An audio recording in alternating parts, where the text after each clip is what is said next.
여러분, 부모라면 당연히 자식에게 먼저 연락해야 한다고 생각하시나요? 아니면 자식이 먼저 연락하지 않는다면 그냥 인연을 끊어야 할까요? 가족이라서 피 한 방울 섞였다고 해서 무조건 참아야 한다고요? 그런 생각이 당신을 불행하게 만들고 있습니다. 오늘은 우리가 당연하게 여겼던 부모와 자식 관계에 대한 충격적인 진실을 파헤쳐 보겠습니다. 가족이라도 부모라도 먼저 연락하지 않는다면 과감히 손절해야 하는 이유. 지금부터 시작합니다. 여러분, 혹시 이런 적 있으신가요? 자식이 먼저 연락하지 않으면 내가 먼저 하면 되지 라고 생각하면서도 점점 서운함이 쌓여만 갑니다. 오늘은 이 문제를 영숙할머니의 이야기로 풀어보려 합니다. 영숙할머니는 올해 72살입니다. 평생 남편과 함께 열심히 살며 두 아들을 키웠죠. 젊은 시절엔 돈 벌고 살림하고 아이들 키우느라 바쁘게 살았지만 이제는 혼자 사는 시간이 더 많아졌습니다. 남편이 몇 년 전 먼저 떠난 뒤로 아이들에게서 오는 연락만이 할머니의 하루를 밝혀주는 유일한 기쁨이었습니다. 그런데 언제부턴가 연락이 점점 뜸해졌습니다. 처음엔 바쁘겠거니 아이들도 가정이 있고 일이 많을 테니 그럴 수도 있겠다 싶었습니다. 하지만 한 달, 두 달이 지나도 연락 한 통 없는 아들들을 생각하면 점점 서운한 마음이 들기 시작했습니다. 내가 먼저 해볼까 생각도 했지만 매번 내가 먼저 연락하는 것도 억울했습니다. 내가 연락 안 하면 저 애들은 나를 생각이나 할까 하는 생각도 들었죠. 그래서 연락을 끊어보기로 했습니다. 과연 누가 먼저 연락할까 궁금하기도 했습니다. 하지만 결과는 참담했습니다. 한 달이 지나도 두 달이 지나도 전화벨이 울리지 않았습니다. 어느 날 영숙할머니는 혼잣말처럼 중얼거렸습니다. 내가 그렇게 살가운 엄마는 아니었나? 내가 뭘 잘못했나? 아니면 내 존재가 이제 별 의미가 없어진 걸까? 이런 생각이 들자 더 마음이 허전하고 외로워졌습니다. 예전에는 자식들을 위해 몸을 아끼지 않고 희생했는데 이제는 그저 잊혀가는 존재가 되어버린 것만 같았습니다. 한편 영숙할머니의 큰아들인 철민 씨는 바쁜 직장 생활에 치여 살고 있었습니다. 아침 일찍 출근해 밤늦게 들어오는 일이 다반사였고 주말이면 밀린 집안일과 육아를 도와야 했습니다. 엄마한테 연락해야 하는데 하고 생각만 하다가도 하루가 훌쩍 지나가 버렸습니다. 사실 가끔은 연락을 해야 하나 말아야 하나 고민도 됐습니다. 내가 먼저 해야 하나? 아니면 엄마가 먼저 해도 되지 않나? 이런 마음이 들기도 했습니다. 그러다 문득 어릴 때 엄마가 자신을 챙겨주던 기억이 떠올랐습니다. 아플 때 밤새 머리를 쓰다듬어주던 손길, 학교에서 속상한 일이 있을 때 말없이 따뜻한 밥을 차려주시던 모습. 엄마도 지금 나를 기다리고 계실까? 그제야 그는 휴대폰을 들었습니다. 그리고 어머니께 전화를 걸었죠. 신호음이 몇 번 울리자 들려오는 익숙한 목소리. 철민아, 웬일이냐? 그 순간 철민 씨는 알았습니다. 엄마가 얼마나 이 전화를 기다렸을지, 그리고 자신이 얼마나 소홀했는지를. 엄마, 잘 지내셨어요? 내가 연락이 늦었죠? 그 한마디에 영숙할머니는 아무렇지도 않은 척 웃으며 대답했습니다. 아니야, 바빴을 텐데 이렇게 전화해줘서 고맙지. 하지만 전화기를 쥔 손끝이 떨리고 있었습니다. 이야기를 듣고 계신 여러분은 어떻게 생각하시나요? 부모님이 먼저 연락해야 하는 걸까요? 아니면 자식이 먼저 해야 하는 걸까요? 사실 중요한 것은 누가 먼저가 아닙니다. 서로를 생각하는 그 마음이 가장 중요합니다. 부모님이 먼저 연락해도 괜찮고 자식이 먼저 해도 괜찮습니다.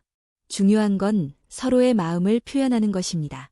어쩌면 우리가 연락을 미루는 동안 부모님은 하루에도 몇 번씩 전화를 기다리고 계실지도 모릅니다. 지금쯤 뭐 하고 있나? 바쁜가? 하면서 말이죠. 한 번쯤 부모님께 전화를 걸어보는 건 어떨까요? 단 5분의 통화라도 부모님께는 하루 종일 기분 좋은 일이 될 수도 있습니다.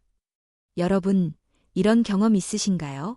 뭔가 억울하고 서운한데 그렇다고 직접 말하기엔 자존심이 상해서 그냥 가만히 있는 거요. 그러면서도 은근히 상대방이 먼저 알아채고 연락해주길 바라는 거죠. 우리 영숙할머니, 결국 철민 씨의 전화 한 통에 마음이 풀리셨을까요? 사실 그게 그렇게 간단한 문제가 아니었습니다. 전화를 끊은 후에도 영숙 할머니의 마음 한구석엔 뭔가 개운치 않은 감정이 남아 있었습니다. 이렇게까지 내가 기다려야 했던 거야? 한 달, 2달 동안 아무 생각이 없었단 말이지. 그렇게 생각하니 서운함이 다시 올라왔습니다. 하지만 또 한편으론 그래도 전화해준 게 어디야. 그냥 없는 셈 쳤어야 하나 하는 마음도 들었죠. 그런데 다음 날 동네 친구인 순자 할머니와 만나 이런저런 이야기를 하다가 철민 씨 전화 이야기가 나왔습니다. 순자 할머니는 한숨을 쉬며 말했습니다. 그래도 연락이라도 했으니 다행이지. 우리 아들은 6개월째 연락이 없어. 내가 먼저 하면 네? 하고는 바쁘다고 끊어. 이젠 아예 안 해. 그 말을 들으니 영숙 할머니는 가슴이 철렁 내려앉았습니다. 그럼 나는 그래도 나은 편인가? 하지만 곧 이런 생각이 들었죠. 이게 나은 편이라는 것 자체가 서글픈 거 아니야? 여러분, 자식이 부모에게 연락하는 게 그렇게 어려운 일일까요?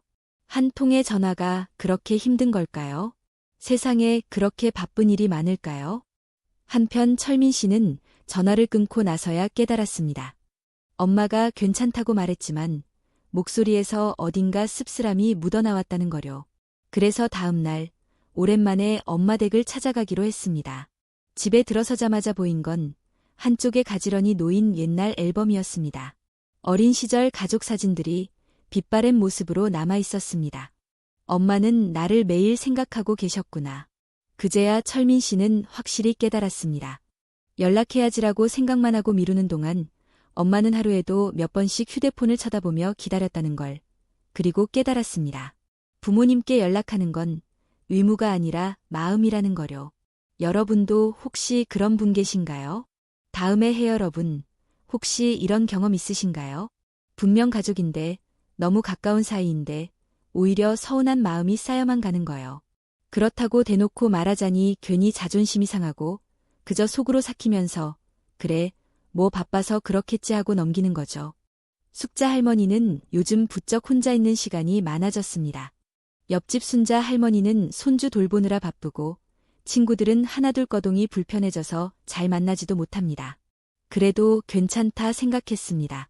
우리 아들, 며느리가 얼마나 바쁜데. 내가 이해해야지 그렇게 스스로를 다독이며 하루하루를 보내고 있었죠. 그런데 말입니다. 며칠 전 아들네가 사는 동네에서 친구의 아들이 결혼식을 했습니다. 다들 단정하게 차려입고 손주 손을 잡고 오는 모습이 보기 좋았습니다. 숙자 할머니도 우리 아들네는 언제 오려나 하며 식장을 둘러봤지만 끝까지 오지 않았습니다. 집에 돌아와서야 며느리한테 문자가 왔습니다. 어머님, 오늘 일이 많아서 못 갔어요. 축하한다고 전해주세요. 순간 숙자 할머니의 마음이 쿵 내려앉았습니다. 그래, 바빴겠지. 일부러 그런 건 아니겠지. 하지만 가슴 한쪽이 시큰해졌습니다. 그런데 축하한다고 전해달라는 건 대체 누구한테 전하라는 거야? 나는 그냥 전하는 사람이야. 가족이 아니라. 그날 밤 숙자 할머니는 휴대폰을 만지작거렸습니다. 아들에게 전화를 걸어볼까 말까. 하지만 굳이 내가 먼저 할 필요 있나 하는 생각에 결국 그냥 놓아버렸습니다. 내가 참는 게 낫지. 그런데 말입니다. 이틀 뒤 우연히 아들의 SNS를 보게 되었습니다. 거기엔 가족끼리 오붓한 저녁이라는 글과 함께 며느리, 손주, 그리고 아들이 고급 레스토랑에서 찍은 사진이 올라와 있었습니다. 그 순간 숙자 할머니는 그만 휴대폰을 닫아버렸습니다. 가족이라면서, 가족끼리 오붓한 저녁이라면서, 나는 왜 그 가족이 아닌 거야? 여러분, 이런 기분 아시겠어요? 우리 엄마는 괜찮아.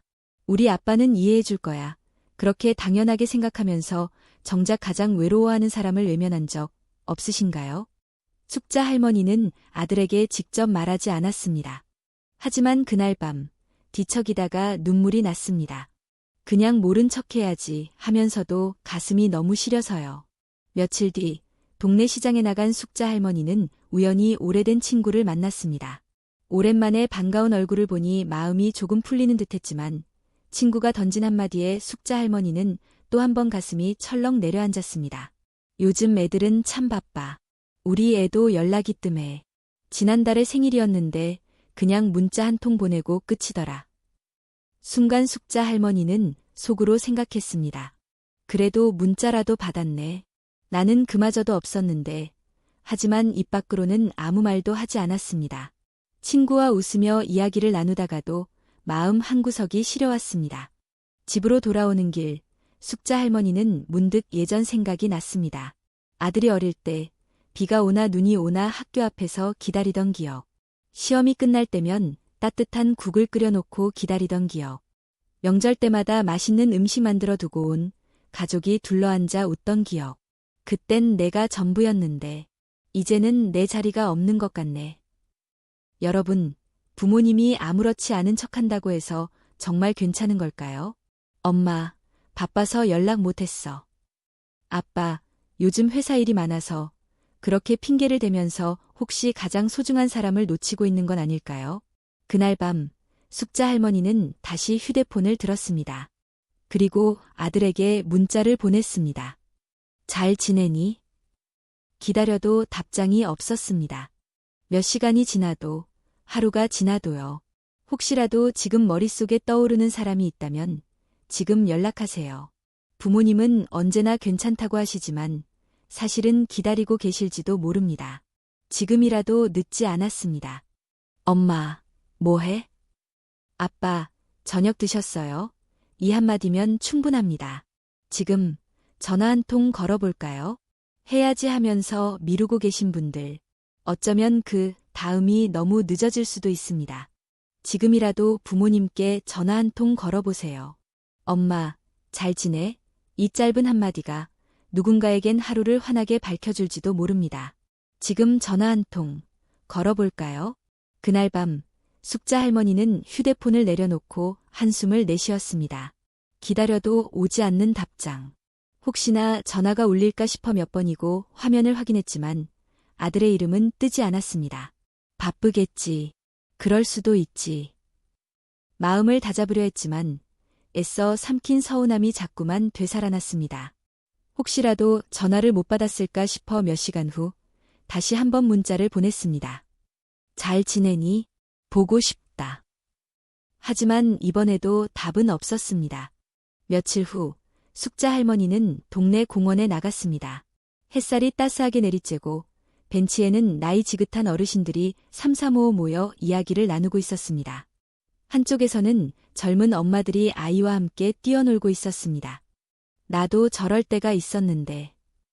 아들과 손잡고 다니던 어린 시절이 떠올랐습니다. 그때는 세상에서 가장 가깝고 소중한 존재가 아들이었는데 이제는 그 거리가 너무 멀게만 느껴졌습니다. 그때 옆 벤치에 앉아있던 한 할머니의 목소리가 들려왔습니다. 어제 손주가 영상 통화를 했는데 얼마나 반갑던지. 요즘 애들 바빠도 이렇게 얼굴이라도 보니 좋더라고. 숙자 할머니는 씁쓸한 미소를 지었습니다. 우리 아들도 그냥 얼굴이라도 한번 보여주면 좋을 텐데. 집으로 돌아오는 길, 숙자 할머니는 문득 예전 일이 떠올랐습니다. 아들이 대학 입시를 준비하던 시절, 밤늦게까지 책상 앞에 앉아있던 모습. 그때는 늘 아들의 뒷모습을 바라보며 응원했는데 지금은 아들의 뒷모습조차 볼 수 없다는 사실이 서글펐습니다. 그날 밤 다시 휴대폰을 들었습니다. 이번에는 전화를 걸어볼까 고민하다가 조심스레 카카오톡 프로필 사진을 눌러봤습니다. 아들의 사진은 여전히 가족들과 함께 찍은 행복한 모습이었습니다. 하지만 거기엔 숙자 할머니는 없었습니다. 그 순간 머릿속에 이런 생각이 스쳤습니다. 나는 아들의 삶에서 점점 사라지고 있는 걸까? 그날 이후 숙자 할머니는 더 이상 문자를 보내지 않았습니다. 아들을 원망하지 않으려고 했습니다. 바쁜 세상에서 살아가는 게 얼마나 힘든지 알기에 서운한 마음을 애써 감추려 했습니다. 그런데 어느 날이었습니다. 늦은 저녁, 집에서 TV를 보고 있는데 휴대폰이 울렸습니다. 화면을 보니 아들이었습니다. 웬일이래. 조심스럽게 전화를 받았습니다. 아들. 엄마, 뭐해? 그 한마디에 숙자 할머니의 눈가가 촉촉해졌습니다. 반가운 마음에 목이 메어 바로 대답하지 못했습니다. 아들은 잠시 머뭇거리더니 조용히 말을 이었습니다. 엄마, 미안해. 나 너무 바쁘다는 핑계로 연락도 못했어. 그제야 숙자 할머니는 조용히 미소를 지었습니다. 어쩌면 바쁘다는 건 진짜 이유가 아니었을지도 모릅니다. 그냥 너무 익숙해져서, 너무 당연해서 서로의 거리를 점점 벌려왔던 것은 아닐까요? 그날 밤, 숙자 할머니는 잠들기 전 휴대폰을 다시 한번 확인했습니다. 그리고 아들에게 짧은 문자를 보냈습니다. 고맙다, 아들. 전화해줘서. 이제라도 늦지 않았습니다. 우리가 너무 당연하게 생각하고 지나쳤던 사람들에게 오늘 먼저 손을 내밀어 보는 건 어떨까요? 지금 사랑하는 가족에게 전화 한 통 걸어보세요. 엄마, 뭐해? 이 짧은 말 한마디가 누군가의 밤을 따뜻하게 밝혀줄지도 모릅니다.